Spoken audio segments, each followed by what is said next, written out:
Good morning, Hawkins. This is the MacGuffin tapes. It's looking like a regular sunny day here in Hawkins. -4 degrees, low chance of snow, high chance of paranormal activity. But general banality aside, it's an exciting day for me, your friend, entertainer, and Nicolas Cage fan. Michael Staley, nice to meet you, aka Magic Michael. And why is it an exciting day for me, you ask? Well, it's our 23rd episode on the MacGuffin tapes. Yeah, you heard that right, folks. And it's our first episode of 2026, and we're back to talk Stranger Things 5.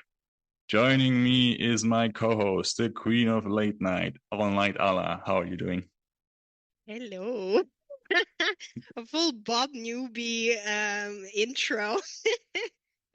Yeah, I had to do it. It was just too good to pass up. Rockin' Yeah, of Robin course. inspired intro. Yeah.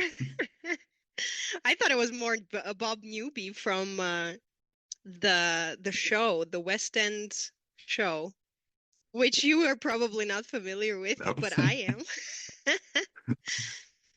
Yeah, it's good to be back. Like I said, it's sunny here in Switzerland, and I'm excited to talk about the last season of Stranger Things, a show that's been going on for 10 years. Like it started 2016, at least the first season came out 2016, and we both watched it and enjoyed it throughout this year. So we thought that because it's such a huge deal or huge Part of thing, our and lives. exactly, so that we should start the year talking about it. We can start by talking about where we find the characters once we get back to the show. Yeah, so before we do that, maybe a quick recap of where they were at the end of season 4, which was not a great place to be. Um, so again, just before we start, our usual announcement, if you haven't seen the last episodes yet, what are you even doing? And go do that before you listen to us. Anyway, so as far as the previous season of Stranger Things goes, the last episode left us in kind of a very dire situation where the town, Hawkins, was split into, well, 4 parts because Vecna created 4 portals through his victims. And then, yeah, the Hawkins just burst open and is now riddled with portals through to the upside down. Um, and a couple of characters prematurely left us, including our dear Eddie, who, when this happened, I said I am not going to watch Stranger Things anymore. Yet I ended up doing it anyway. Dario held the hope in his heart that Eddie is gonna come back as Cass in the last season and kill Vecna, which was one of the fan theories. Unfortunately, didn't pan out. I didn't have high hopes for that. Yeah. So, So you were feeling like Dustin throughout the season, angry oh and yeah, that was basically me.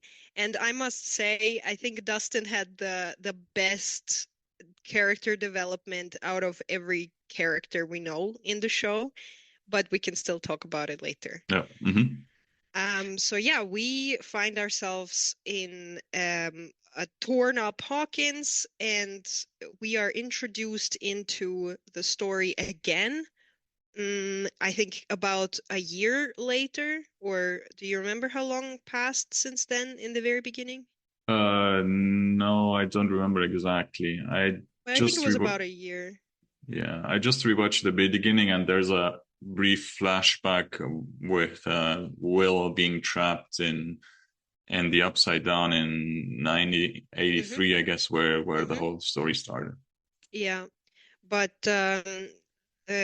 between the last episode of season 4 and the beginning of season 5. I think it's about a year, and we are reintroduced into the story by Robin, who is now doing yet another job for some reason on the radio as a radio host for whoever was left or stayed behind in Hawkins and didn't leave after all this happened.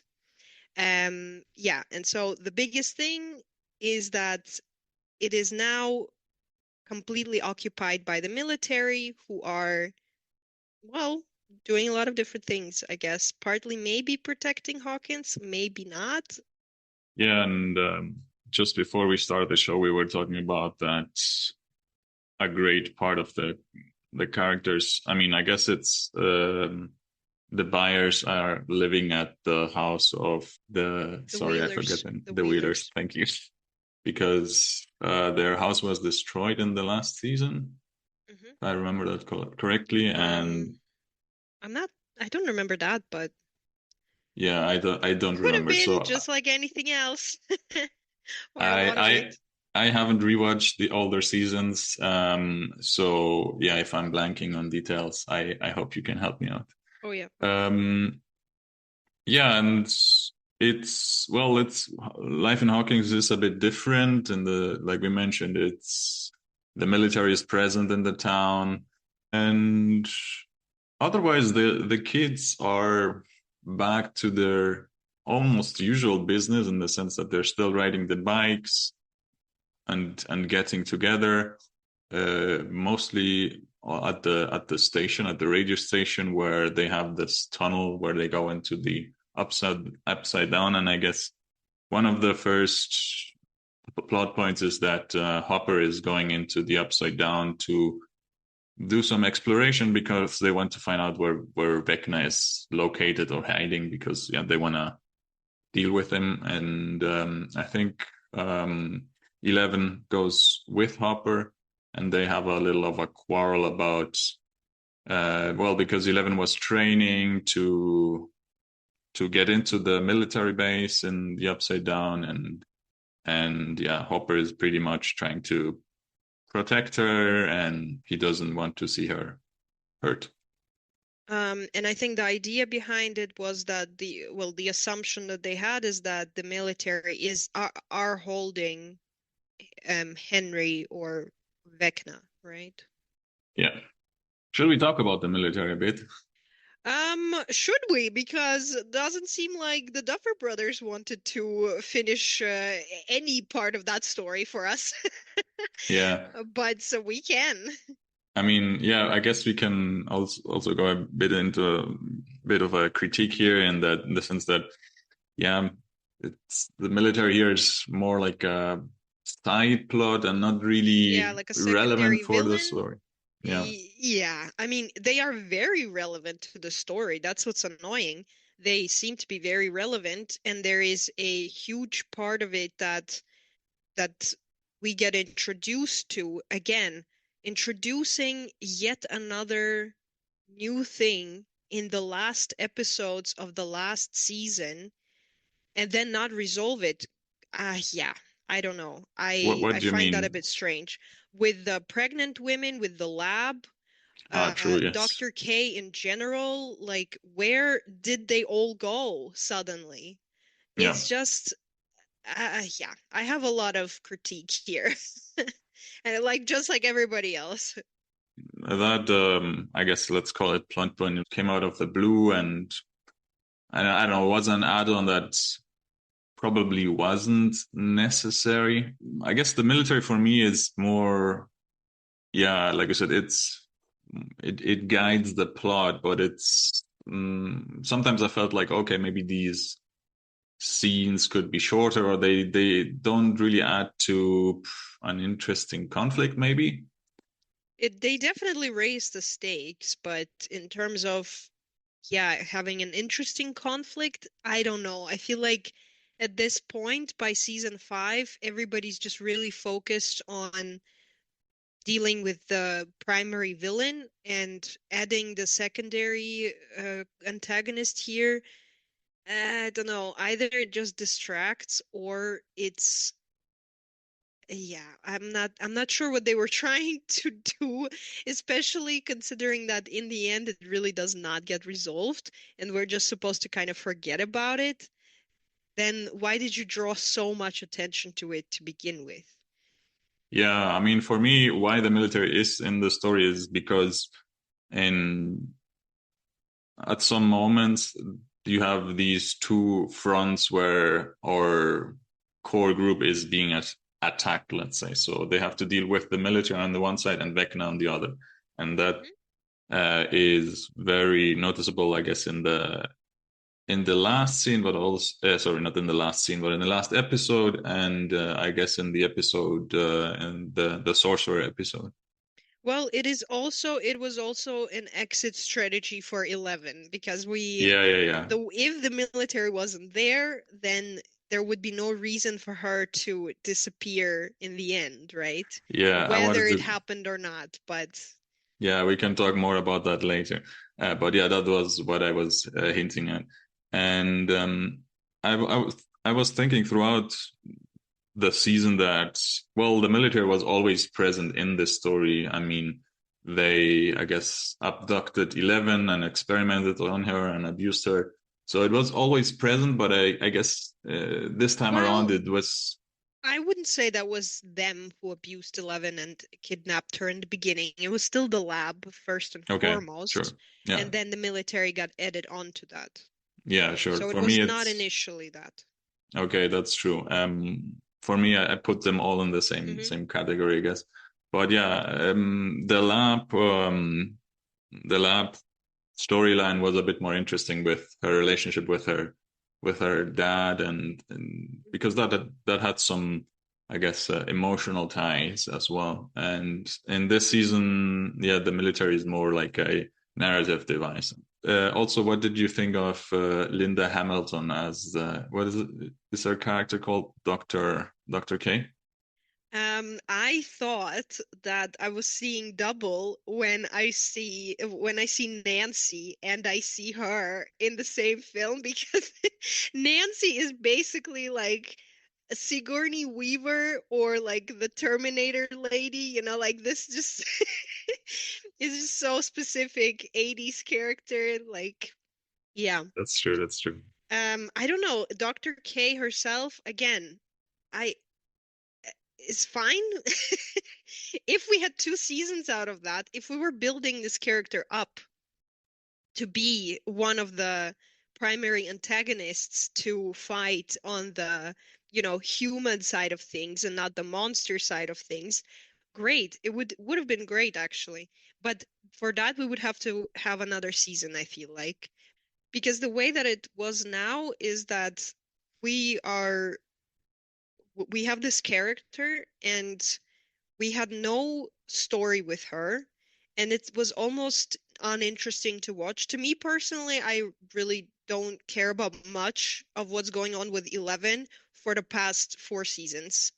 I think season two was still fine to watch, but since then, I really don't care much for this character and whatever is going on around her.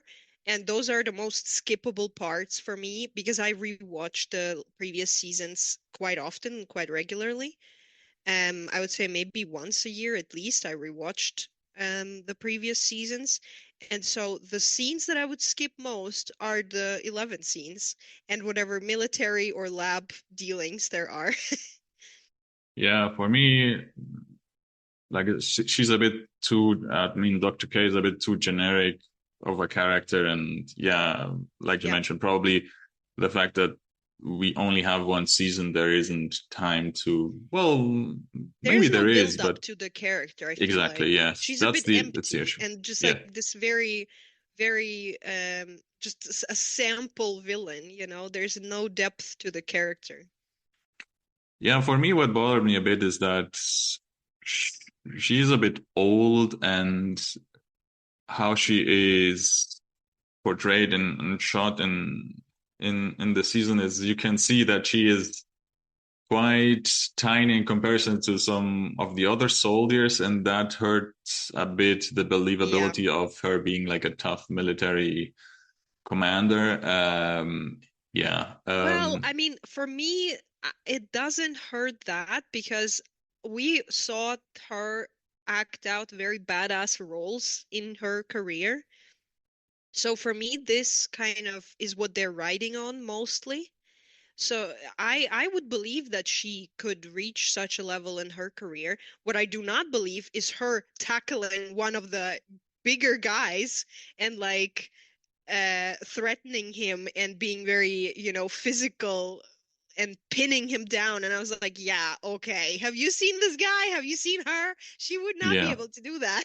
And exactly like, what I why? mean. She's supposedly a doctor, like a military doctor. I don't know. Yeah, the issue is, I guess, in the writing that they mostly rely on her presence, and I guess it's what Yeah. you mentioned that she's known for Terminator and roles in that. Hmm. But yeah, I think that doesn't really work entirely. Just having the presence, she doesn't do anything super terrible that you would I mean, also like buy into that presence.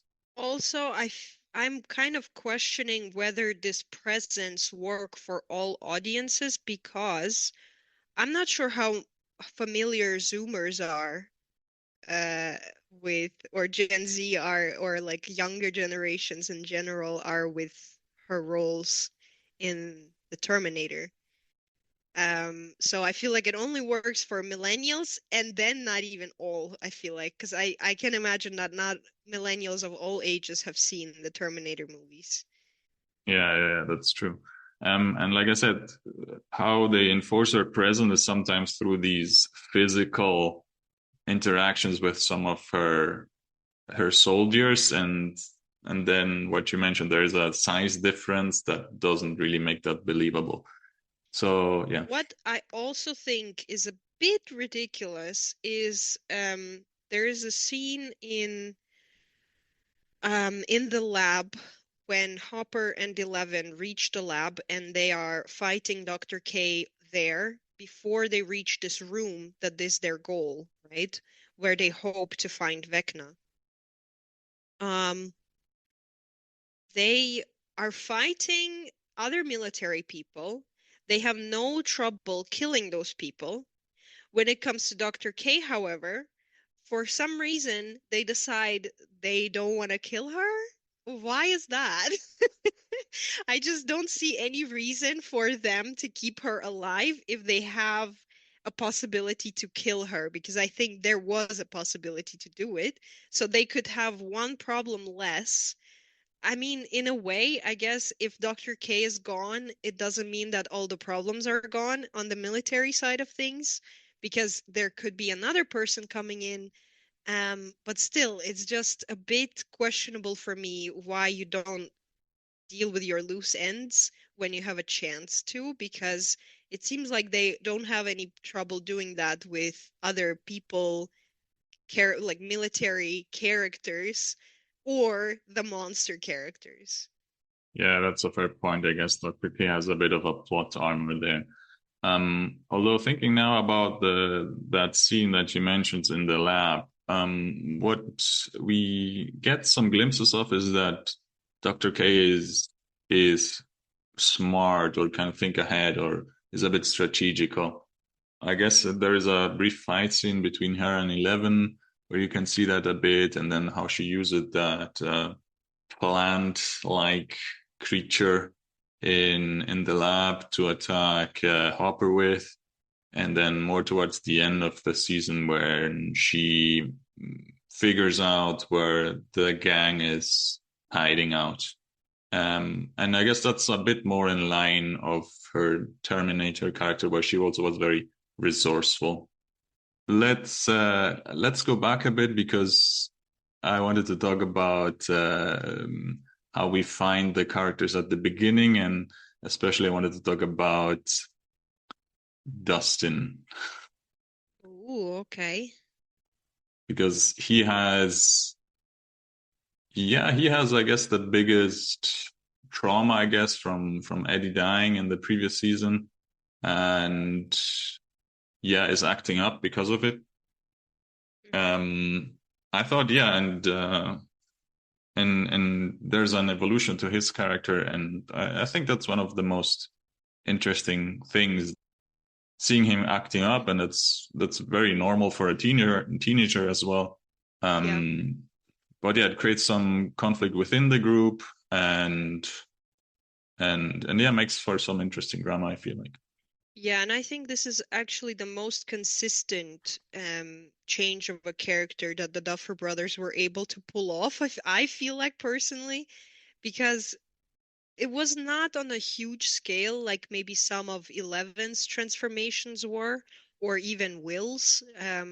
Because obviously Dustin is not as big of a character as Eleven would be, but um, I think it was a very consistent change.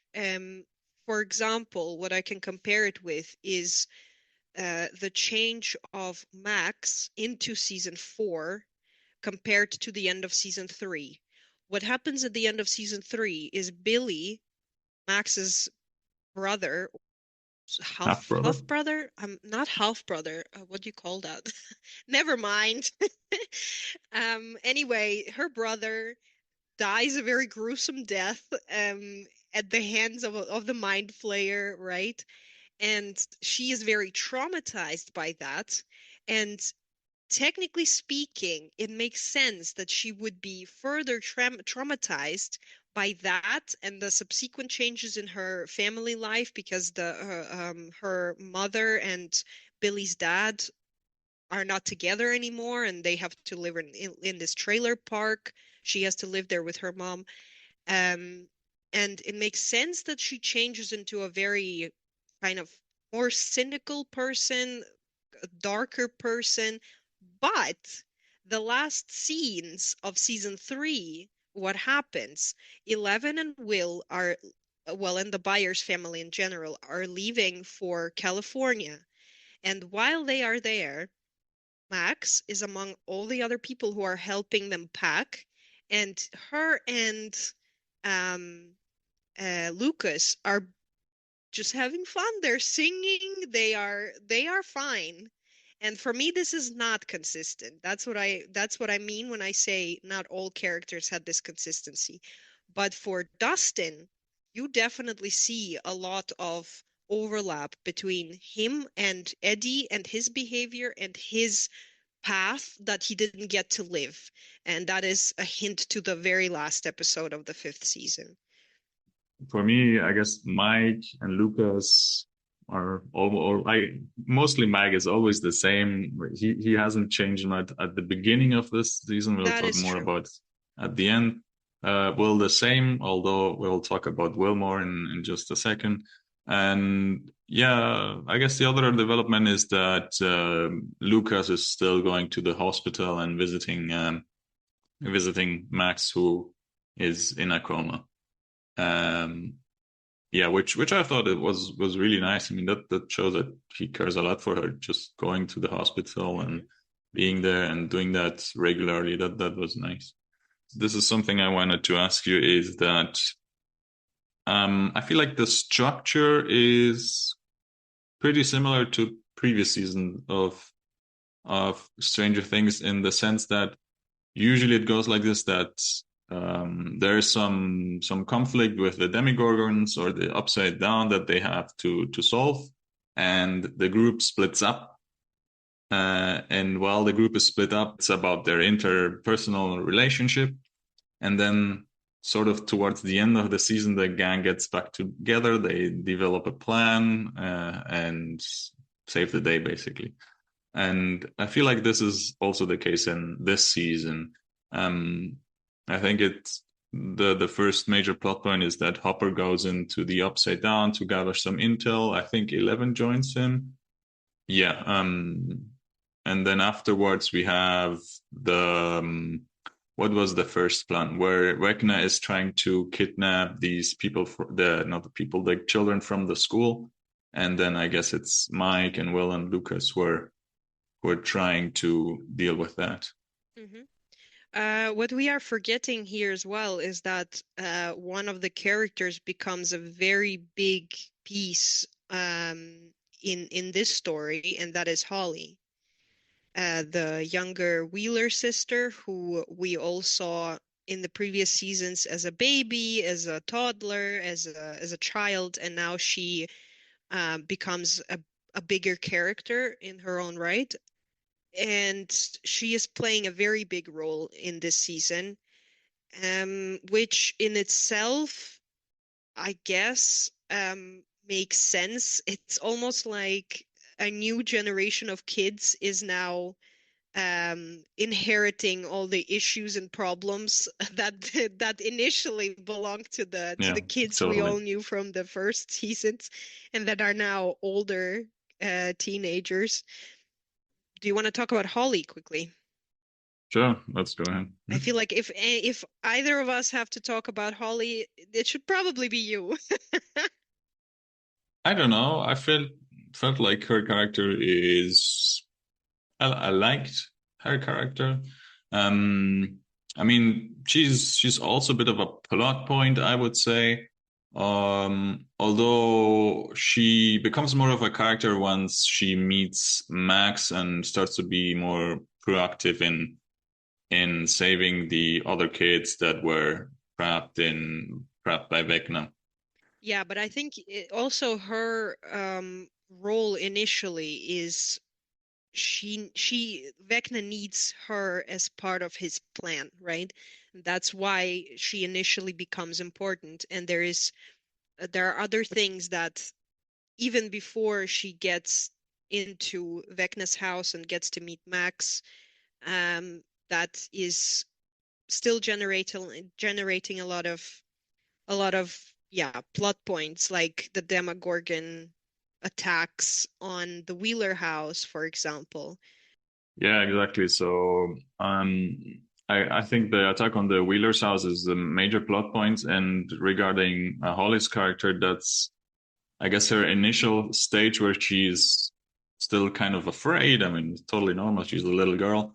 And I think just before that, that's when Mike gives her this figure about, is it no, it's not a sorcerer. What is the figure he gives her? I don't know. It was just a kind of a D&D figurine, and Mike calls her Holly the Heroic. But what she is, we don't know. Okay, yeah. I don't think they talk about that. No, that's true. Well, she's not a sorcerer. Just I didn't want to mix the figurine up with Will's character. But yeah, so here at the beginning, she's more afraid, and then once she starts interacting with Max, and more towards the end, she starts taking more of a leader role. I guess she. It's funny Yeah, I mean, because yeah, definitely, Max. yeah. Yeah, and actually Max says is makes total sense. You're just like your brother, and within her group, she is like the Mike of that group because she Mm, she's also sort of leads the group. hmm So that makes total sense now. Yeah, I thought I liked her character, and I think the actress, I think it's Nell Ferguson. She did a great job in the sense that I didn't suspect that she was English. hmm So I really liked how she portrayed the character. Did you have anything else to say about the structure, what I mentioned before? Well, I don't really agree that the structure is similar to the previous seasons. It is to a certain extent. I would say the first part of it is similar, but not the last part of it or the second half of it, because this is also what we all, I think, like about Stranger Things is that all characters get to do something and contribute to the solution in the end. And I guess we did see that in the first half, because especially if we're talking about the Demogorgon attack on the Wheeler house, there are a lot of players there, and they are all doing their part. And well, for better or for worse, because also this, for example, gives us the tension between Steve and Dustin, and as always, there are characters that are involved, and in some way they contribute to solving whatever's going on, right? I think that is great, and this is what was always interesting about the story, because everybody has their sides that somehow, well, yeah, are important to the story, somehow bring a solution forth. Erica is always a great character because she is, the sassy character that somehow gets to solve issues in her own style. I think that's great. Of course, I guess not always is it so detailed where characters do something in their own way, because sometimes I guess there were, I think, probably some situations where a character would suddenly become so smart and bright in some way when yeah, they didn't really show that before. But I don't have an example for this, but I can imagine that this happened as well. um but what I'm trying to say here is that I don't think we see that at least not in the last episode. And that's kind of a pity, because the party is not really that divided. They are all kind of together. 11 joins them as well, and she is with them. So they're all in one space, and they're dealing with the situation in one dimension, let's say. Yeah, I would disagree. I guess for me, it's around episode 5 or so. That's when before that, the group was split, and after they come back together. And I guess that what you're referring to a bit is the scene where they are at the radio station and discussing the final plan. And yeah, they are together there in a space. But I feel like they still contribute. Most of the characters bring their own contribution, small contribution. But that's not the scene that I mean. What I mean Which is the last stand with Vecna. the And last stand. Okay. because that's well, okay. I will reserve my judgment for later in the episode here. Yeah, yeah, But yeah. this is what I mean mostly, because the situation at the station, at the radio station, and what's going on afterwards, yes, it still kind of fits that mold, where some characters are doing one thing, other characters are doing another thing, some characters are in the Upside Down, some characters are in Hawkins, and yeah, that still kind of makes sense. Let's talk a bit more about Dustin because I think his internal struggle leads to a major plot point for the other members of the group because, well, he has this conflict with this group of bullies at the school, and then he leads them. Oh no, he gets to Eddie's grave. He's at his grave and sees that these bullies had what did they spray on the grave? I Sprayed, don't. yeah. Yeah, they Well, sprayed the it could grave. have been someone else, because obviously the story of Eddie didn't get a resolution, and everybody Yeah, still thinks that he's responsible for Chrissy's death. yeah. Mhm. But anyway, it's at the grave where he has this fight with the this group of bullies and they beat him up badly, and that's why he arrives late to the crawl where he was a central piece because he was in charge of monitoring or I guess guiding the antenna to locate Hopper in the Upside Down, and that's why Jonathan had to take over that job. Who is also a bit uh, how to put it? Yeah, he also has some issues with Steve because they're arguing about I don't know. I guess they're fighting for Nancy in some way.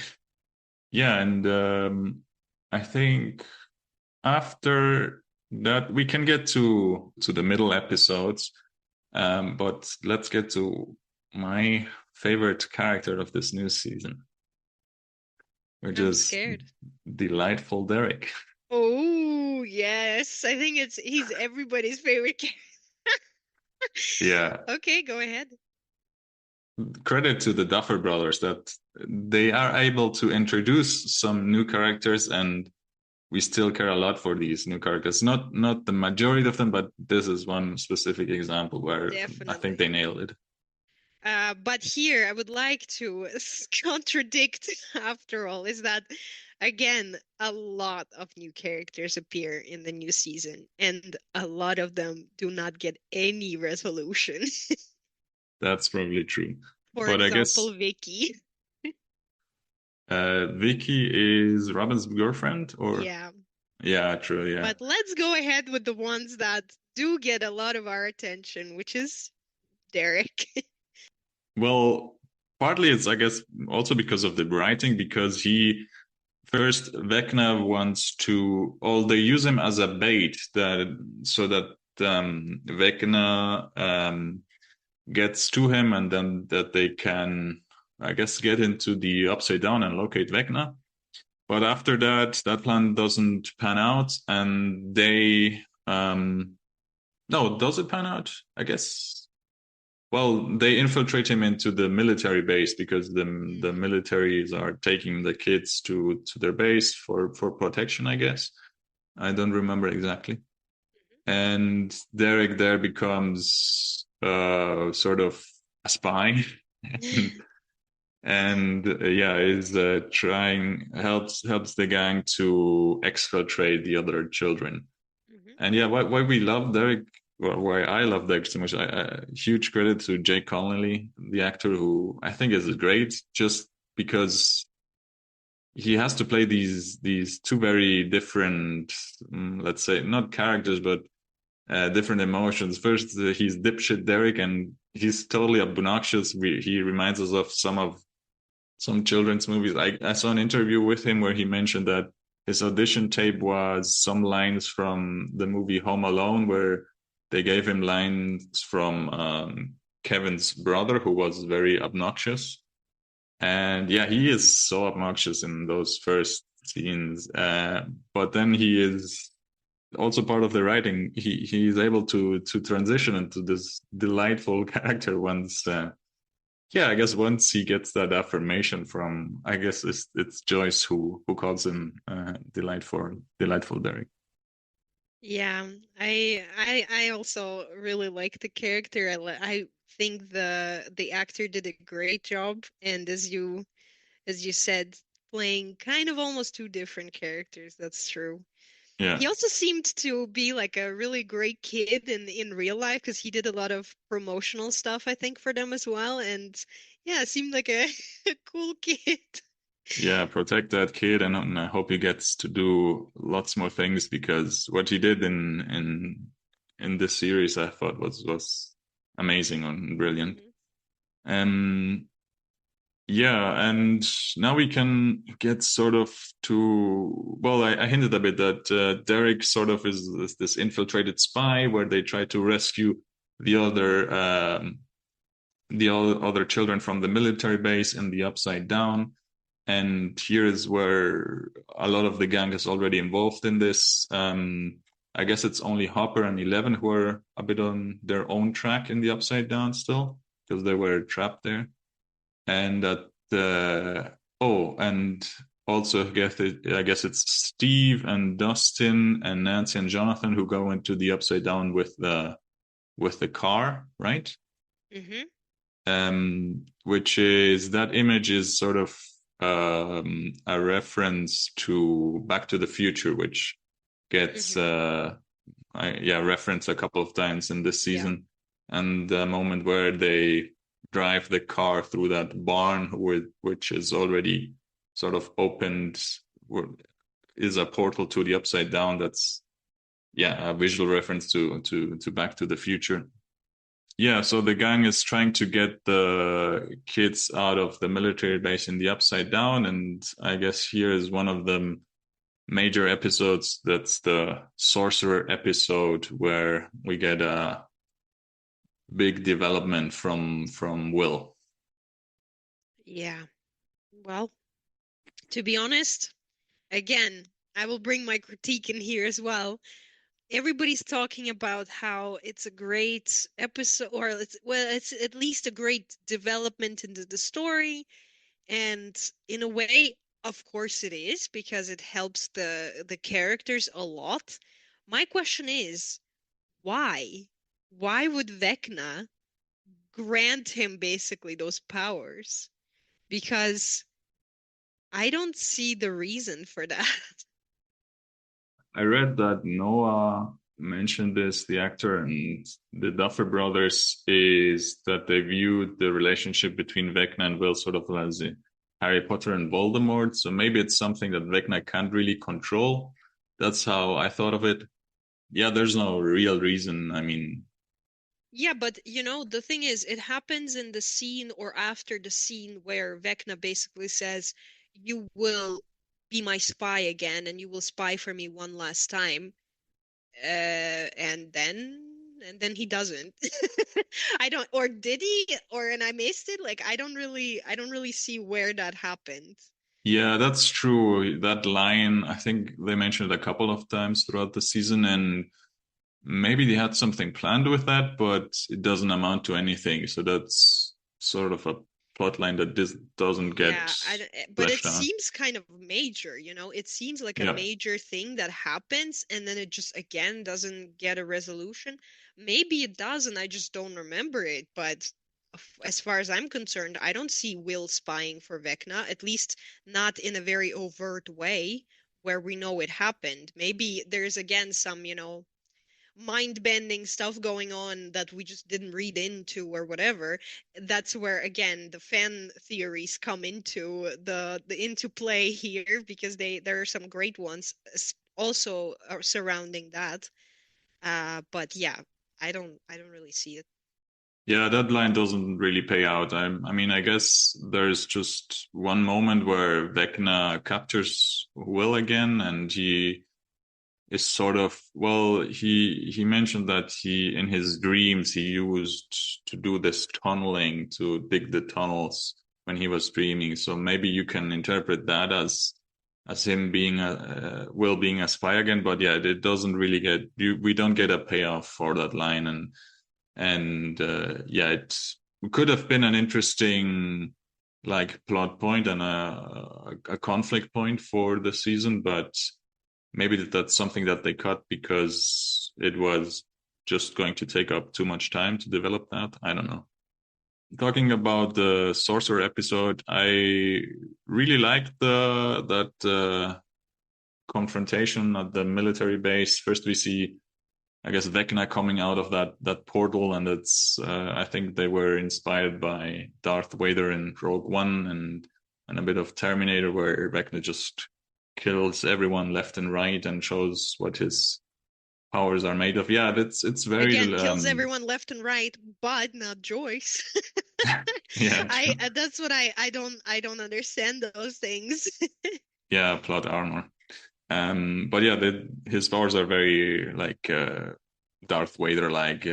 I think I remember the scene where he just lets the grenades explode of the soldiers or something like that. And I really also liked how it was filmed. I think there's a oneer that is around 90 seconds long, and I think that's they follow the gang with a handheld camera as they're sort of running through that military base, which I thought was really cool and immersive and something we hadn't seen before in Stranger Things.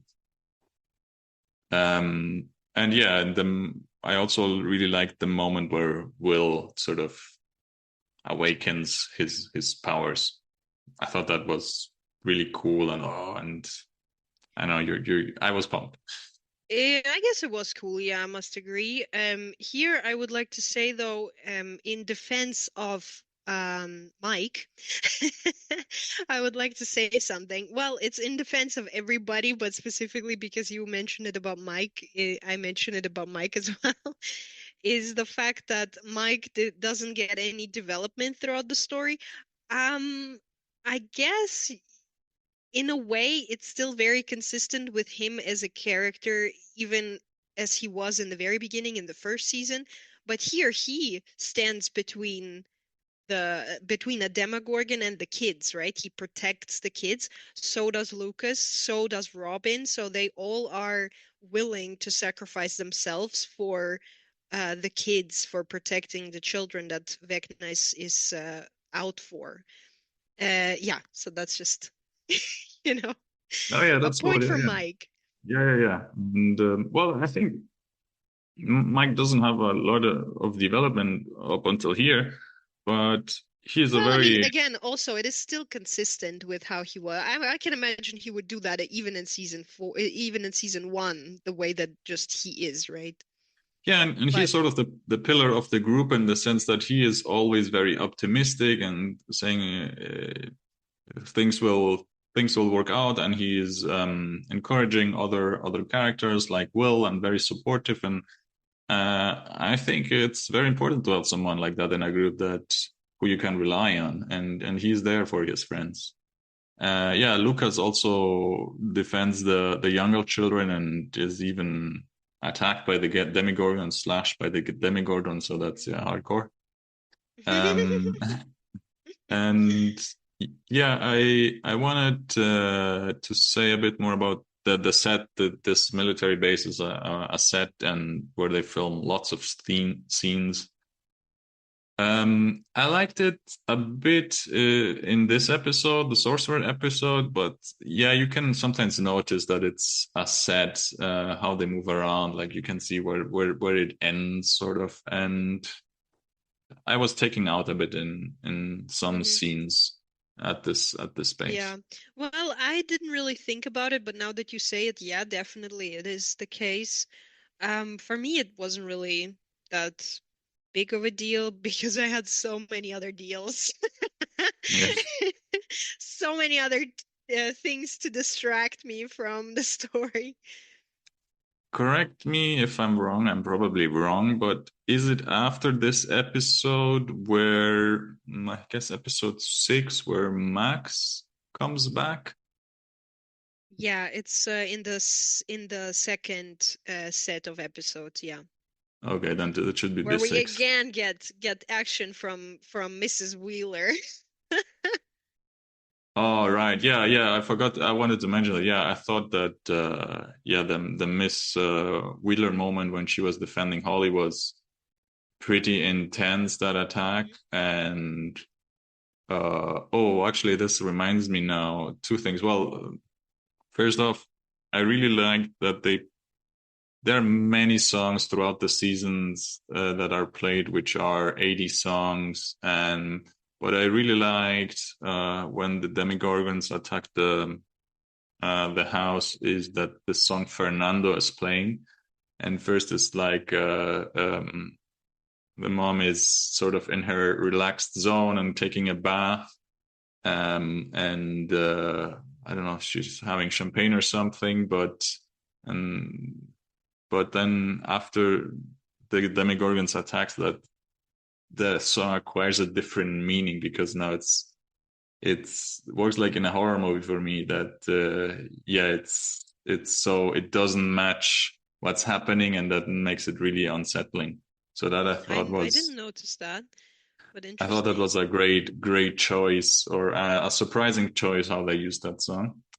And the other thing that I wanted to mention in the aftermath, after sorry, Mike's mom is brought to the hospital and their dad too, is I love the scene that Nancy has in the bathroom where she's washing her hands, and I thought that was really well acted on her part, where she's trying to wash off her Hmm. mom's blood from her hands, and she's really struggling, and yeah, shows that she's traumatized, and I thought that she acted that really well. And also, I think there's a conversation that the siblings have after that, which was also very sweet. But yeah, maybe we can talk a bit about Max, because I mentioned that she comes back in the 6th episode. What did you think of her storyline?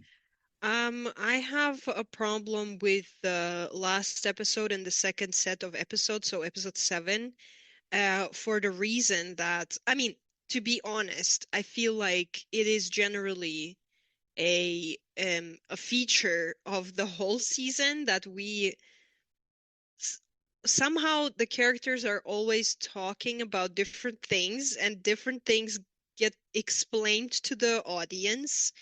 Sometimes those things are not necessary to be explained. Sometimes they are being explained in a very awkward manner. And one of those things, and I think the thing that everybody was really annoyed with, is that every time Max hears her song and sees the portal, she doesn't run to it. And that was the most annoying thing. And that was again the most annoying thing again in the episode where she is talking to Holly.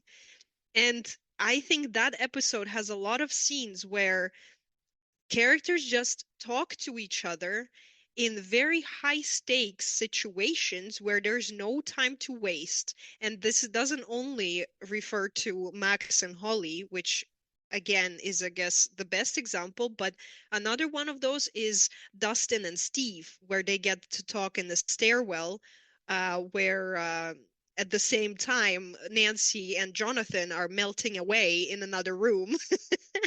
I just think this is a bit awkward and it's not very well written, because we just get to witness that scene while really there's just no time to talk and there's only a time to act right now and characters just talk. I think this wasn't really well done. I agree with that. There are, you mentioned multiple scenes that are sort of sentimental exchange between two characters, where time just stops, but at the same time, the characters find themselves in a very, I don't know, pressing situation. Yeah.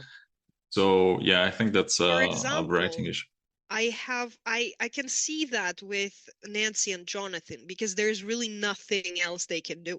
They can only just wait for help. Yes, in that case, it's fine. But if we are talking about Steve and Dustin, who just a second ago were like, "Oh, now we are gonna all die and everything, the whole universe is gonna collapse on itself," and they're just there sitting on the stairwell and chatting. Okay, I don't know.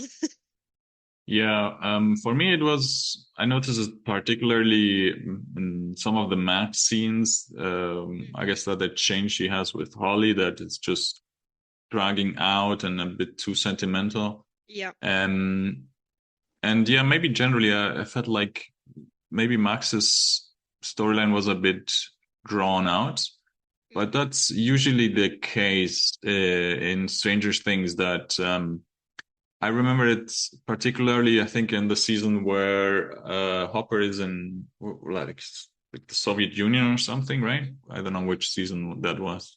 That was season 3. No, wait. That was season 4. Yeah, that the timing is really difficult to deal with in the from a writing perspective because they, like we said, they always structure it in this way that the characters go on different paths and then they sort of get together towards the end. And I thought for the most part in this season we didn't have those pacing issues, but maybe with Max's storyline it was a bit drawn out. I also think that Max's storyline only makes sense to a certain extent because after she comes back, she is obviously not mobile. So it's very hard to include her in the story. And so one way they try to include her is through 11 because she is so familiar with Vecna's mind and memories that she kind of serves as a well as a A guide. as a guide through his memories for 11 and 8, which we also didn't talk about yet. Yeah. Um, Let me and just add it something here yeah. with Max that I thought that was one of the good aspects that she becomes a guide. She's useful in a way. She can contribute to the group. Yeah. And it's also a bit of a reference to Back to the Future here, I thought, because in the sense that we get to see, for example, the attack on the house again, where they walk through. I mean, I guess it's Max and Ah, yeah, 11, yeah, that's true. Yeah, on but the we see it Wheeler from a house. different perspective, and that reminded me a bit of Back to the Future in in the second movie where he goes. But basically, we get shown movies from scenes from the first movie, but yeah, with a little add-on. But Mm. yeah, go ahead. We can talk a bit about eight. Oh, do we want to talk about eight? It is very well known that this was the episode of Stranger Things that had the lowest rating until episode seven came out. Episode seven of season five, because that now has the lowest rating of Stranger Things, I think. So I think it was episode six in season two, where 11 sets out and finds her sister, who is eight, and she is then spending this episode with her sister and her punk friends. And that was, I think, a miscalculation on the Duffer Brothers' part, because obviously they wanted to give something cool to us, but nobody liked that episode. But it was clear that they will want to redeem themselves in the last season, and it was clear that eight was coming back. I think um, only people that really hated the episode didn't want her to be there, which is understandable, and we're also hoping that she won't be. I was sure she was gonna be, because I think so far, um, until episode five, or until season five, let's say, the Duffer Brothers were not known for leaving a lot of loose ends. Now they did in season five. But so yeah, for me it was clear she was coming back. And she kind of joins the party. She is yet another character to expand the group, which with more and more characters, I really think it's not helping the cause at all. Because eventually the party is so bloated that we just cannot keep track of anything that is going on, or a lot of things that are going on. But yeah, I mean, in a way, it was a good addition in terms of story development, especially for 11, because we kind of get a conflict through eight again. Um, but in terms of her helping a lot, I feel like not really. Yeah, I agree that she is mostly there for that plot point, that development in 11. But I thought that the Duffers balanced that really well, that they still put the important characters in the front, like the core gang is more in the front and someone like Eight is a bit more in the background, or let's say, what was her name? Robin's girlfriend? Vicky. Vicky, yeah. So they are pretty much in the background for the most part. So I thought that that was okay. I wanted to also say that we get a moment where Will comes out, right? I think this was Yep. also a scene that generated a lot of controversy, which Hmm. I was a bit surprised about, because specifically in the gay community as well, I think people are not super happy to have that scene. And I'm not 100% sure now anymore, because I didn't really look into it, but I think people didn't really appreciate having that. And one of the reasons, at least the ones that I saw, was that it wasn't really that necessary.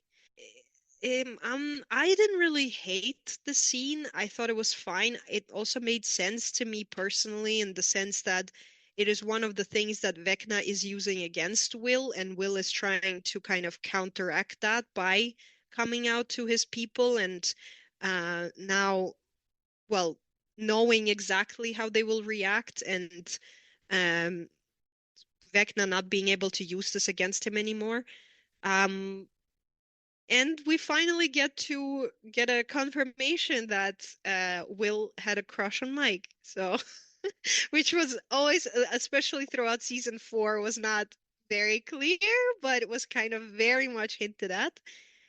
Couple of things here. I mean, I feel like talking about the opinions on the internet, I feel like it's always difficult because you're always reading a very select group of comments or people specific group. But I mean, yeah, we can talk about the criticisms of it. But like you said, I thought I liked the scene. I liked how it was written, how it was performed. Especially in the writing, I like that Will starts talking about the things that he has in common, and it's just one thing that's different. And well, he doesn't say I'm gay, which would be a bit too direct. So I like that they also Oh, he phrase like, actually oh does. no, I think he says I like girls. Well, yeah. I don't like girls, she says. Sorry. I don't like girls, yeah. Yeah. Or what do you mean? No, but he doesn't say I'm gay in those words. He Aha, doesn't use okay. those words. Yeah. So that I thought that was sort of appropriate for like a teenager. But anyway, for me, it was like you mentioned. One aspect that I liked it's that it's him accepting who he is, and that he needed that to be more confident, and that he doesn't want to have that sort of burden or see that as a weakness because he needs to be ready to fight the Vecna. And but I also thought about that scene that you can read that scene very in a very general sense in that everyone has a secret or something that they aren't very proud of or that they are embarrassed of, and it's and I think everyone can relate to that it takes a lot of courage that Will has here in the scenes to say who you are to your friends and family. I thought it was also acted very great, like lots of characters tearing up and Jonathan giving him a big hug. And I like the detail that, okay, Max saying, oh, this is very awkward, but you have to hug me because she hasn't still recovered her, her movement. So I liked the scene quite a lot. Hmm. I also think it was great that Will got kind of almost like a bit of a role model in Robin, because obviously I don't think there were a lot of, or there would be a lot of gay people in Hawkins in the 80s for Will to kind of see and understand and read off of a little bit. So I think that was also nice, and the fact that he got to interact a little bit with Robin, and she also got to interact with him, and um, it kind of goes both ways. He got something from her and she got something from him. Just both getting a bit of confirmation about who they are, and that's fine. And I thought that was great. That was one of the good things about Yeah, the yeah, scene. totally. Yeah, we As didn't mention, but I think the dialogues they have are very well written as well. As well, they're very sweet. They're like Maya Hawke has some great lines, and yeah, and it's a bit also that connection that as a kid you sometimes have friends who are a bit older and you sort of look up to them and they guide you and they help you, similar to Dustin and Steve, right? And I think we didn't talk about their confrontation when they are trying to well, I guess later they are trying to find Nancy and Jonathan, but Mhm. first their very blunt and direct uh, fight and discussion where Steve tells Dustin, "Hey, you well, Eddie basically fucked it up or was a hero. He got himself killed, and Dustin not accepting that, and their physical fight as well. So that I thought was a great moment and well written, but the chemistry that those two have is just incredible, and Mhm.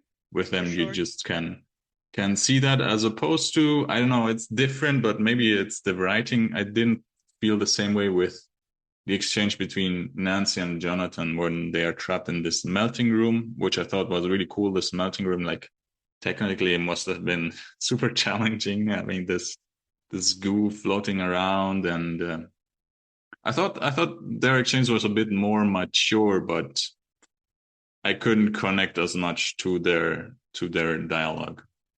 Interesting. I didn't really think about it, but I generally would say I like the way that Nancy's arc panned out because we were all kind of always talking about, oh, who is she gonna end up with? And she just chose herself. Yes, girl. I think that's always great to see when that happens. And um, she kind of in the end says neither, neither Jonathan's what Jonathan was promising, nor what Steve wanted from her was something that she wanted. So and it also made sense in terms of, the way that her character was and what we already knew about her, and for her not to go this way. I mean, if she married Jonathan, what would happen next? It's kind of, I don't know. Yeah, I thought her development was great and very fitting how that turned on. And she's actually a great character, also very independent. If you think about, okay, her being in the 80s, I mean, a character in that era, I mean, yeah, just very strong, very great character, yeah.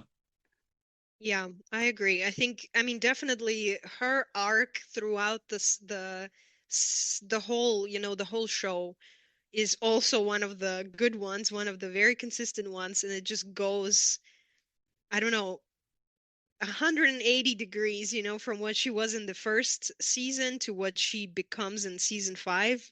Great to Hmm. watch, I would say. Yeah.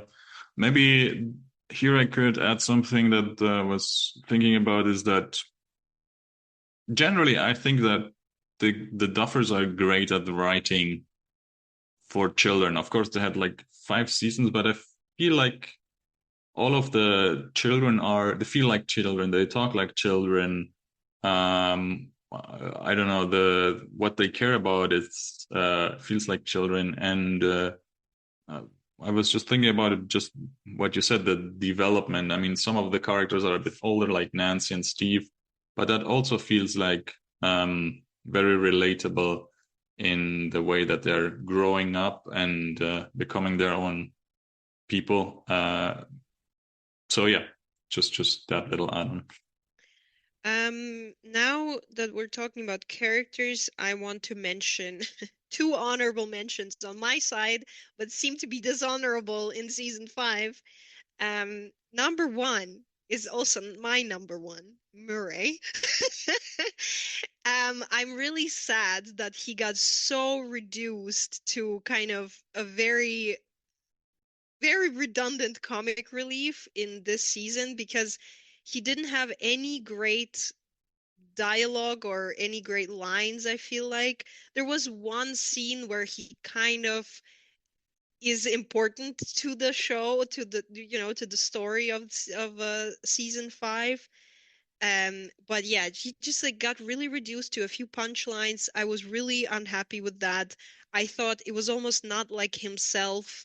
He is this like a little bit of a comedic character, but he didn't get to shine in this season at all. I mean, he got a lot of love for in season 4 also, he got a lot of screen time and it's great. And I just think it was really sad to see so little of him in season 5 because I really like this character. Um, but again, what I want to again point out, not only was there very little of him, but the little that there was very uninteresting and was almost like you could put any character and it didn't really have to be Murray. It could just be like just some other random guy. Yeah, so that and another one is I'm very surprised that Winona Ryder had so little screen time. And there was basically nothing going on with her character. She was just the mom for a few episodes, not even a few episodes, I would say a few minutes in a few episodes, and that was it. And yeah, I mean, look at Karen Wheeler. Like, she's the badass, She just like got to kill a few Demogorgons, or okay, Demo dogs, and in heavily injure a Demogorgon. I that was great, but like, where's this action for Winona Ryder? I thought that was a bit strange to do. Well, I was just thinking that I guess generally maybe the adults in this seasons are put in the background and more supporting characters rather than That's true. in the center stage. And I mean they're just fulfilling their roles as parents. I mean Winona and I guess Murray and Hopper. I guess Hopper is the one that has maybe the most development in this season or the most to say, but generally they're more in the background, and I think that's fair because it's the kids that are the center of attention and it also fits in the sense that this season is about growing up, or we mentioned talked a bit about the next generation, and maybe here in this season's that Joyce and Hopper already realized that it's not their story, or they're just there to assist, you know.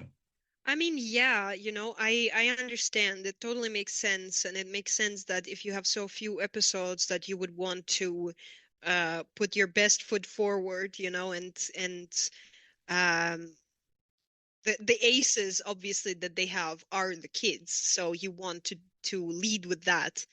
But again, Karen Wheeler got her moment even too. And there was it didn't need that much time. She didn't have huge screen time. Like she had more screen time in season 3 than she did here for sure. But still, she got to shine in a few scenes. She helped the cause, which I feel like Joyce didn't have a chance to do.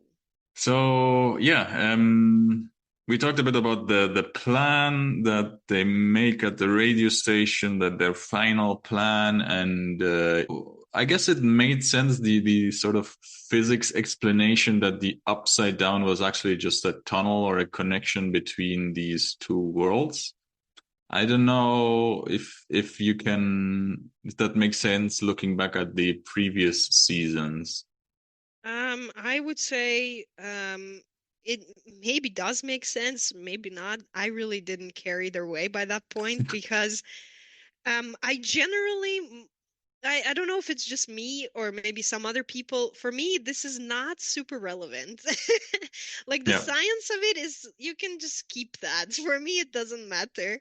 Um, it sounded plausible. What I dislike about it is that it gets introduced so late in the story that yeah, it's just like who even cares? Yeah, it's If not it super was if relevant, it yeah. was it was if it was like somewhere in the middle of the story and there was a plan, or I don't know, the plan didn't change whatever it was, the explanation of the physics of it didn't change anything for the story. It didn't change how they were going about to fight the villain. So eventually, for me personally, it's just like, yeah, okay, whatever. Yeah, I guess it's just a justification and argument to visually show this, okay, the world sort of colliding and the kids climbing up the antenna to get Hmm. to Vecna's world. I mean, yeah, that's cool to see, and we also get that scene where Jonathan saves Where Steve from Steve falling. almost Yeah, dies. Steve almost dying. Yeah. Um, yeah, and the final plan. Can we say anything about the final plan? I guess, well, here I feel like it's like everyone's bringing their A game and everyone's relevant in this final battle. Yeah, I again, this is the scene where I really don't see this action that we're used to, because usually what we see is there's a lot of action happening on different fronts. And so one group is fighting one thing, the other group is doing something else. And in here, it's almost like everyone's already in the same place. There's very little chance of anything going wrong, really. Like the way that it seemed, that the stakes were so low, like it was almost boring to watch, as far as I'm concerned, at least. And everybody, the whole group, is already in this place where Vecna is, right? And they are fighting the Mind Flayer in this spider form, and they're fighting Vecna, or Eleven is fighting Vecna, right? Where are the Yeah, Demogorgons? true. Nobody knows. Nobody knows where the Demogorgons. Don't ask any questions. Don't ask any questions. Otherwise, there are no answers, you know? There are no answers to those questions. So this is what's boring to me because I feel like any other final act of every other episode had so much more going on, and there was so much more tension, and the stakes were so high, and you didn't know how it was going to end up. And here it's almost like, yeah, it's pretty clear what's going to happen, and probably nobody's going to die. I don't know. It was so boring. Yeah, that's true. And it's a good. I don't know why that, but it's true that there were stakes missing, or I didn't feel the danger for these Yeah. characters. I mean, I guess one interesting scene would have been when Eleven is in the tank, and then somehow Vecna invades Hopper's mind, and he starts shooting the tank. And first, we're led to believe that okay, 11 died. Mhm. It would have that would have been a very tragic and interesting direction, but Well, I don't know where you not go maybe from not there. even died, but at least got injured. But that Yeah, didn't even happen. yeah, but I mean, yeah, this power that Vecna has in this moment, we had never seen it before. But yeah, anyway, but yeah, I think it's they are sort of split up. I mean, I get 11 and 8 are on in the base in the tank, and Max is with them and That in is before. Vecna's mind. That is not the final. That is Well, that's before. almost the final because then Hopper shoots her and she gets Yeah. out of the tanks, and that's when she jumps Hmm. into uh into Into this Vecna's world, portal. right?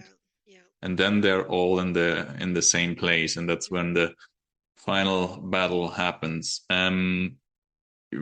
What did you, for me, visually, this sort of desert world was a bit, didn't look so great. I think this is just, are you familiar with the dome, the one that they used for Star Wars, where it's basically just screens are in a dome, and that allows Hmm. that you render the background Okay. um, while you're acting, and it looks a lot better, I would say, than what they used here. It's basically just a blue screen from what I saw.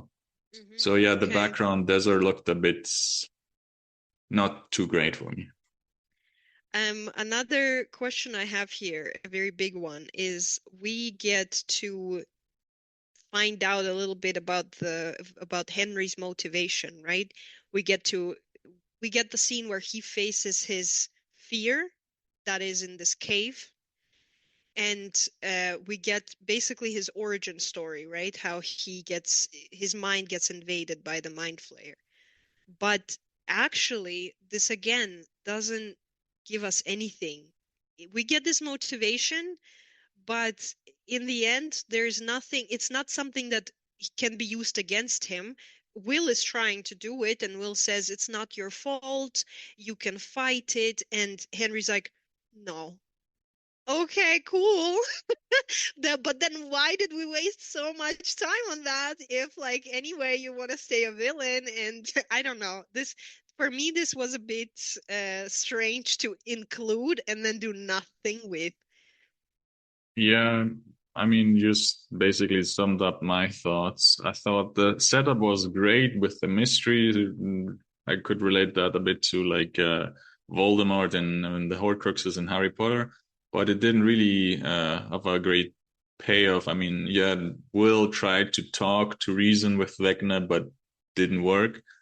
I don't know what they could have done with it. One question I had, maybe you do remember, I think it was also the case in season 4, where the mystery was sort of Vecna's house and sort of the backstory of Vecna. But that also, and I remember the sort of the clock being a huge thing, or like visually. but that also didn't ever have a Hmm. payoff, right? Not really. I mean, the clock only like with the 12 kids, right? That's the connection, but again, doesn't really have an explanation. That's what I mentioned in the beginning, right? The West End Stranger Things show is the origin story for Vecna, or at least in is kind of a part of his story while he is in school in Hawkins, where there's also a lot of things happening. It was obviously sanctioned by the Duffer Brothers. They were part of this, the of creating this show. But some stuff from the show also doesn't really make sense for the series itself, including the fact that Joyce and Hopper spent some time with Henry. They knew Henry, but this never gets mentioned. And obviously, I'm assuming you would know if you were somehow you knew Henry Creel, because the Creels, the story surrounding them about how they were all killed, like the family got killed in a gruesome way. The father is in a mental institution for this crime.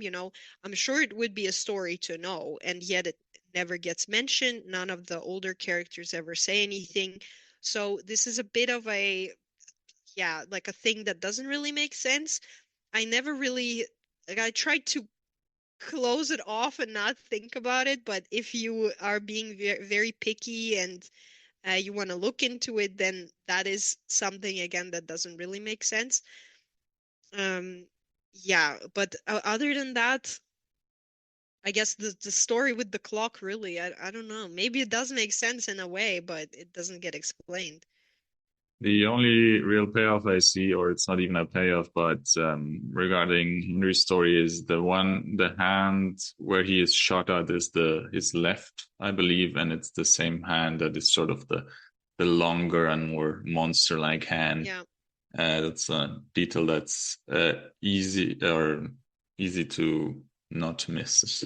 Hmm. Um, yeah, but let's get into the final battle in the Vecna world. And I was just thinking, one great moment is, I think, when they ask, okay, who is, or they see this sort of canyon and they want to lure the spider into the canyon, and then someone asks who is going to play bait, and then I love that it's Nancy just, oh, I'll do it. It's just Hmm. pretty much no hesitation. She takes the lead and runs, and also her outfit looks really great, like this sort of apocalyptic Hmm. Hmm. outfit, like we mentioned the influences from Terminator and stuff. And yeah, then the final battle, it reminded me a bit of, I don't know, the Avengers, the Marvel movies, that everyone is just attacking at the same time or contributing somehow. And then we have that nice. I thought it was cool, the shot of 11 jumping towards the face of the monster, and yeah, very superhero like moment. I thought it was cool, Hmm. That was cool, but yeah. yeah. Yeah, but then I don't know, the fight itself, there wasn't anything really too surprising. I guess. Well, what I really liked is that I guess it's how the scenes were intercut, because once 11 is inside the spider and she's doing this telepathic battle with Vecna, yeah, the others are. You can see that the others are helping, because at some points Vecna is sort of taking aback, or he's affected by the attacks from the others. And then I also really love the moment where Will gets into play, and Will is sort of, I guess it's Vecna reaching out with his hand and wants to sort of destroy or kill 11. And then at that point, that's when the epic moment when Will's sort of restraining him and pulling him back. And that I thought that was a really Hmm. cool moment. But yeah, after that, it's, I don't know, pretty straightforward, I would say. Okay, so one more thing before we move I guess, with the final scene with 11. I wanted to ask you, what did you think about Joyce chopping off Vecna's head? In front of all the kids, good job. That's trauma galore right there. I thought the first thing at first, but the same thing at first. But I mean, the kids have seen lots of gruesome things, so on the other hand, it's like, I but mean, did yeah, they? It doesn't mean you have to perpetuate the trauma that they already yeah, that's true. re-traumatized the poor kids. I don't know. That was a bit too much. Yeah, yeah. So I thought the same thing, and the reason why I guess they did it like that is because they intercut, no pun intended, the chopping of the head with some traumatic Yeah, moments of yeah, the yeah, yeah. past, and that's why they did that. But yeah, I feel like I don't know, it's doesn't really work that well for me. Yeah, but they also show the kids. They also show their reaction. You know, Yeah, if they were out or if they somehow were already, in a different room or whatever, fine, do that. But while the kids are there, I don't know. I really thought that was, especially coming from Joyce, who is all pro kids and also mommy, I thought that's not consistent with what she would do. It is yeah. consistent with what she would do in terms of, avenging her son. Yeah, that makes sense. But doing that in front of a bunch of kids, no way.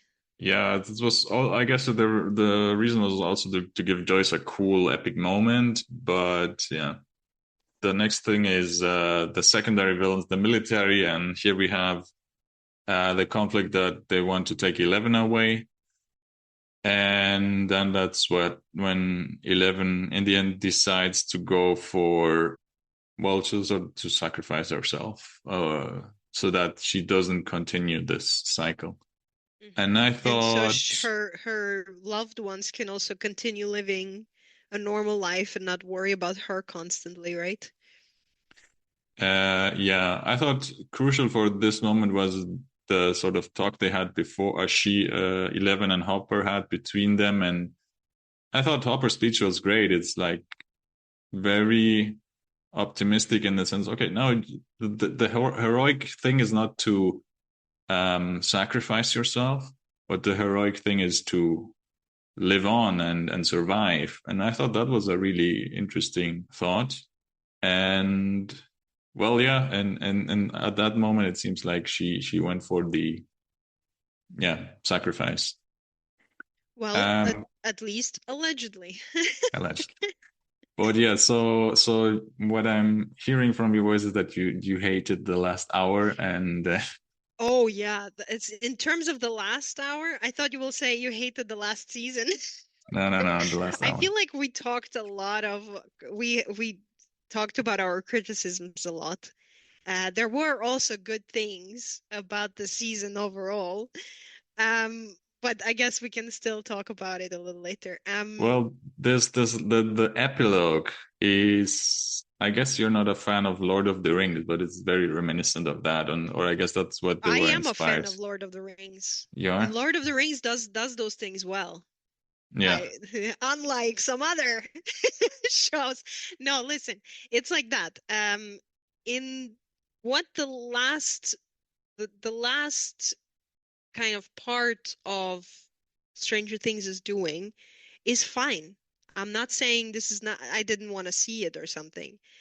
My problem is more the the fight for with the main villain was so anticlimactic that it leaves you like, oh, what? Like, I'm telling you, every single fight with the final boss of every season was more interesting to watch and had higher stakes than the Vecna fight in the last episode. And so that is the biggest disappointment for me in the last episode in the last episode of the last season. And considering that still there is no resolution at the point of the last stand with Vecna, there's no resolution to the military question. It's almost like, oh, now wait, now there's also that, and then, but like we also got this already, so then there's gonna be another fight, or but this fight is already less interesting because that was so low stakes. So the military fight is now the main fight. I don't get it. And then there is no fight, and then there's just like, okay, well, I guess whatever then. So there's just, it's all a bunch of just bundled up stuff that doesn't mean much to you as a viewer, I feel like. And that's what I didn't like. In terms of the last part of it where you get to know what happened to the characters, it's fine. I'm not saying we didn't need it. We definitely did need it. It was clear that we were going to have it.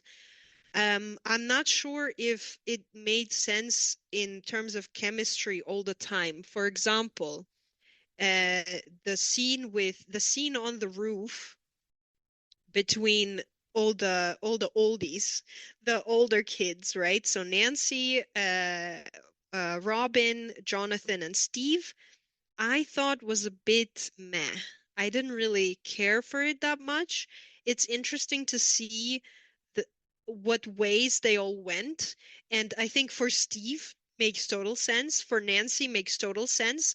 Jonathan, I guess in a way, but I didn't like how he played it because he was almost like a bit of a different character. He was playing like a different person almost, I feel like.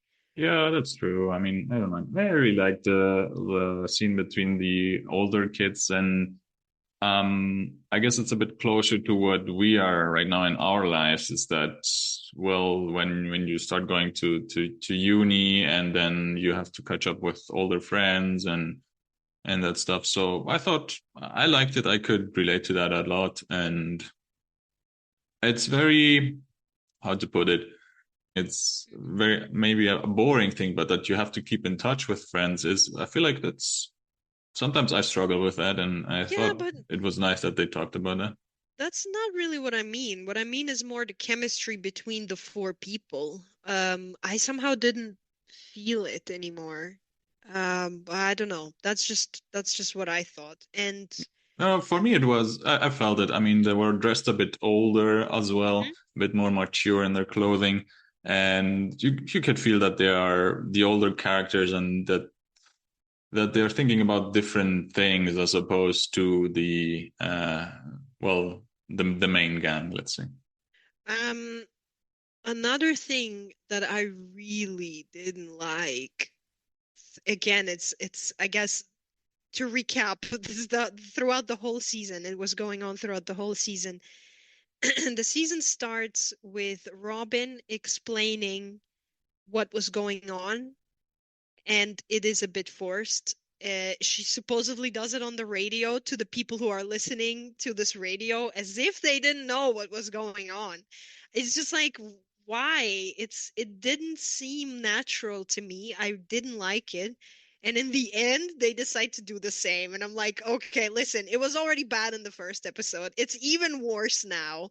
I didn't like that at all. And especially how it was acted out, it really sounded like it's scripted. Like for me, it didn't sound natural. And I would assume and I would imagine that Robin would be the one who speaks naturally. She wouldn't script things for herself. She wasn't reading or anything, but it did sound like it was written for her. And I didn't like that. I liked it even less than I liked it in the first episode. Here we go. Yeah, maybe in the second episode, you can. I agree that maybe you feel that it's more scripted because it's more sentimental and reflective of all the things that happened. Yeah, I can see that. One fact or something that I found out that for the actors, for most of them, their last scene or the last scene of their characters is also the last scene that they filmed. And I think you can see that most of the cast is like tearing up and very emotional. And yeah, I like that added Hmm. something to the scenes. I feel like That yeah. is cool, yeah. Um, And obviously then we get the scene with the kids graduating, right? So that yeah, is, this is my where I come in go because on, go on. I loved Dustin's speech. His speech Haha. is so good. I don't have it written down, but what I liked is what I could relate to a lot, and I think it's very optimistic and nice. And I don't have the words for it, but what he was saying that he made a lot of friends who he didn't expect to, and that he saw that happening with other kids as well, and that sort of barriers were broken down, and that his friends allowed, or there's new friends that he made allowed him to grow. So I thought that was great speech, and I'll take that with me. I mean, something to aspire to. Um, so very great emotional speech that you had to have at your graduation. But on the other hand, I love it that at the end he's also very rebellious and says, "Okay, takes Well, but his he robes does off." a full Eddie moment. Do you know that? Yeah, what do you mean? Because in season 4, Eddie's plan was to snatch the diploma, flip him the bird, and get out. And that is exactly what Dustin did. So he did the exact same thing that Eddie was gonna do when he graduates. So Okay, that's cool. what I thought was awesome. Yeah. I mean, I thought I saw the wildfire shirt, and I Yeah, didn't know. I forgot that it the was something Hellfire. that Eddie Hellfire, sorry, something Eddie wanted to do. But I thought that's what you want to have as a kid graduating, someone who says fuck the system basically, and is very rebellious. And yeah, overall great speech. Um, and I think this is also the moment where Mike realizes something, because he looks, I think, at the speakers, I think, and that's when he realizes something about 11 as well. But before that, I really like the talk he has with Hopper, and it makes sense that these two characters have their talk, because it's Hmm. basically Hopper had to let go of 11, and from what I remember from that speech is that he mentioned like 3 roads or 2 roads, and like one is very negative, which he had Hmm. done, which he went down before, that he doesn't recommend, and there's a more optimistic one. So I thought that was a great closing moment, and well, it's nice that Hopper, after all that he went through, it still gets to be happy in some way and overcome that. And yeah, and it's also great that he's able to guide Mike, or be there for Mike in a way that only he would be able to do, and none of the other characters, Hmm. because he went through that same sort of loss. Hmm. But yeah, Mike realized that 11 might not have been gone, because there were these sonar Hmm. disturbing things in the last confrontation with the military, which usually tuned her powers off. But I guess I don't remember exactly. But 11 used her powers in that moment when she should have been able to, and that's when he realized, okay, maybe it was 8 helping her Hmm. out in that moment. Hmm.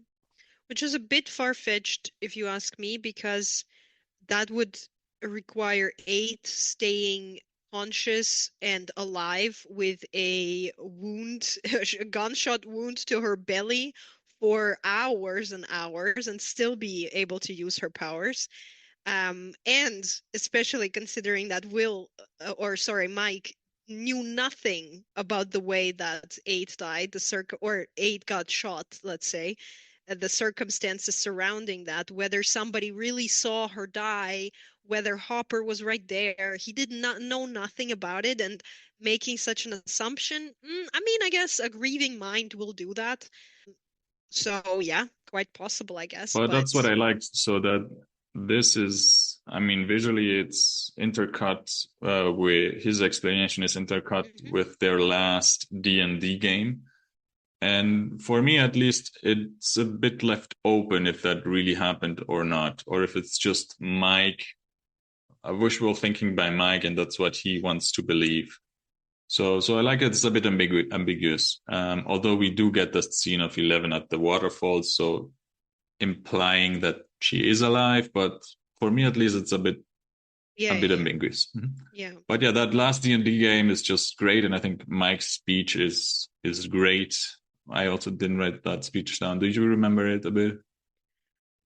No, but he talks about each character separately, right? The journey that they went, after this campaign or after this mission that they were playing out, not only in the D&D game, but also in real life. So, Yeah, I think it's also intercut with scenes from their futures where I don't remember. Okay, it's Lucas and Max, where I guess Max is just skateboarding again together. and Yeah, I don't. together and kissing. I don't know if they mentioned where they were going, but then we have Will is going to university, or we see him at some bar with some friends of his, and then Dustin also going to college, Mhm.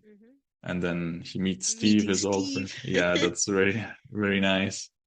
And we can see that Mike sort of, it looks like he's going to study writing or something along those lines, and which is, I think, very fitting for him. Mhm.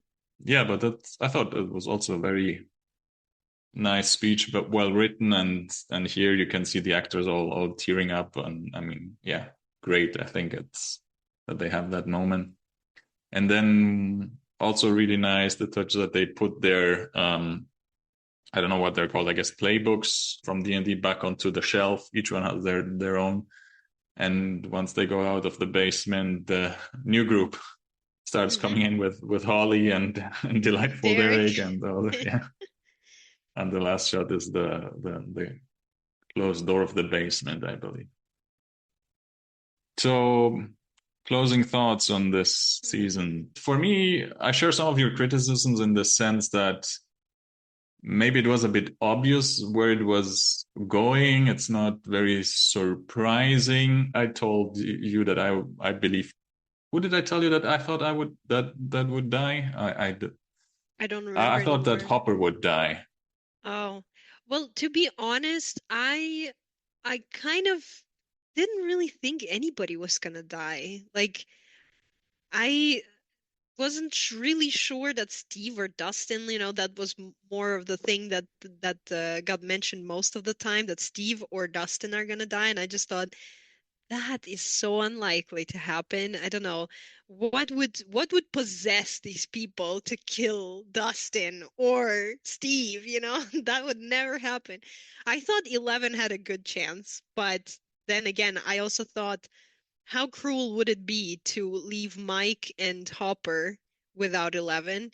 But I can't, it kind of did happen. Yeah, kind of, in a way, it did happen. We don't know if it really happened, but Yeah, I didn't say this to you, but this was one of the endings I sort of had envisioned in my mind that I think it's similar to Lord of the Rings in the sense that the character that sort of hmm starts the journey or is a bit more magical hmm has to leave that world as well at the end of the Yeah. story. And I could see that 11 had to go somewhere so that Yeah. her powers aren't in the world anymore. So yeah, I wasn't surprised by that, and I think her sort of dying or sacrificing herself is tragic, but makes sense if, like we said, if you view it from the perspective of Mike and Hopper, hmm and yeah, and that's the growth that Mike has to go through. I guess his development is here. The loss of 11 is. Yeah. Yeah. Well, in the scope of um the films from the 80s and 90s that Stranger Things lore is kind of based on, it is very fitting for 11 to be gone in some form. So yeah, that's true. That makes sense. I still feel I really like the season, especially at the beginning. I was happy to be back in this world and with these characters, and I really appreciated it. Yeah, I guess the next generation, Gen Z or the Zoomers, or I don't know. I can't keep up with all these names anymore, but that they get to have something. For me, it was Harry Potter, which is hmm I can compare it to because it was also like I don't know 10 years, and you had that connection with a cast, and you see them grow up with them. So I hmm feel like Stranger Things is that for the younger generation, and Yeah, for it's sure. great that they have that, and they have such a happy ending for a series that brought back nostalgia with the 80s. It's also very nostalgic in the ending. If you look back to the series, like I don't know, 5 to 10 years in the future, but for me, it also leaves me very optimistic that it's these characters going on new adventures, going to college, and yeah, I really like that, and it's next chapter. I mean, No, I mean, I agree. I think it was great to see, great to go back to the story. I would say, for example, as you know, I rewatch pretty frequently, and I rewatched every season probably at least 4 times. And I would say that season I liked least was season 3. And now on the last rewatch, I was like, actually, season 3 is kind of good. So, so, and I thought season 4 is not as good as it was on the first watch. But so I feel hopeful that maybe this season will also be a bit better on a rewatch after some time. It's not all bad. It's actually quite effective still. It mm-hmm. does a lot of things right, and for some reason, it still works for, it still has a lot of its things that it didn't resolve, but somehow it still worked. I don't know. I don't know what they're doing. Yep, yeah, yeah. So It's magic. yeah, so I'm grateful that we got to live in this world, and that I mean for us as well. I looked at it started to 2016, which is before we met and before we started studying That's together. So true. yeah, that's But also it was probably not before. I probably haven't seen it in 2016 because I was a bit late to the game. okay. Watched it later than everybody else. I remember starting it when it came out, pretty much. I Yeah. remember the exact day that I watched it, and I hmm binged it all, but I don't remember what year it is. hmm It could have been 17. In any case, yeah, it's it wasn't for me, it wasn't love at first sight. I watched it and I was like, yeah, okay. And then I was like, actually, let me watch that again. And then hmm after that, it started for me. Is this also maybe comparable in some sense to Game of Thrones? I was thinking in like how big it got here at the end, and I mean at least the premiere was so big. I don't know. You can't Mm, really compare it, like I guess the emotional reaction, but maybe Game of Thrones was still bigger, I guess. I think in terms of bigger, I don't know. I feel like Stranger Things is big.